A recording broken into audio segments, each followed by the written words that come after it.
နေမျိုးဖြစ်လာလို့အကြောင်းသူစကားလေးတွေဒီနေ့တွေ့လိုက်တိုင်းမြေကိုရှုံးဖို့ပြန်ရောက်သွားလေငယ်ချင်းကပြောတယ်လူမျိုးလေးလို့တမ်းမိုးထားရတဲ့ကောင်းမလေးရဲ့မြတ်တာကို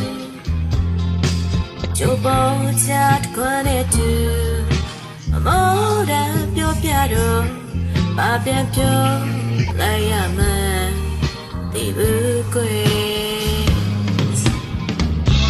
ကိုတဲ့ချစ်တဲ့ကောင်မလေးတို့နေဒီမလားကြည့်ရတဲ့ရဲ့ချင်း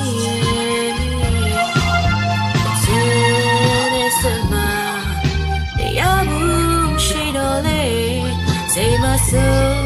လိုက်ပါနဲ့နေချင်း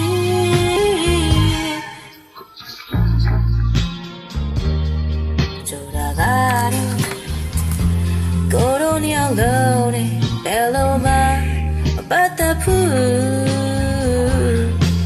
ဒီပေါ်ကြတဲ့သူရွေးလာလိုက်မယ်ကဲမင်းတော့မပြတ်ပါနဲ့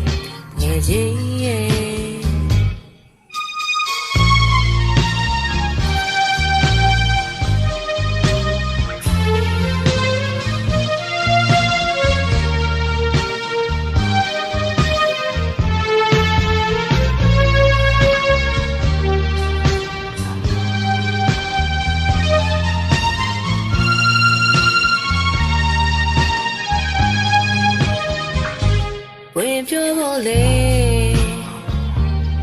စီစဉ်ပြီးသားမျိုးသိမရတော့တဲ့အခြေအနေမျိုးဖြစ်လာလို့ဘာကြောင့်သူစကားလေးတွေသူနဲ့တွေ့လိုက်တိုင်းအေကိုရှုံးဖို့ပြန်ရောက်သွားလေငယ်ချင်းကပြောတယ်လူမျိုးလေးလို့တမ်းမိုးထားရတဲ့ကောင်းမလေးရဲ့မြတ်တာကိုချိုးပေါ်ချတ်ခွန်းနဲ့တူ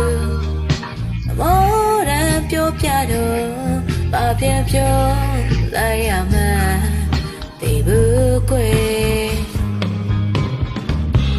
ကိုတဲ့ချစ်တဲ့ကောင်းမလေးတို့နေဒီမလားဖြစ်ရတဲ့ရဲ့ချင်းရဲ့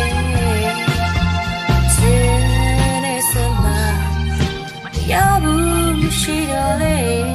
စိတ်မဆိုးလိုက်ပါနဲ့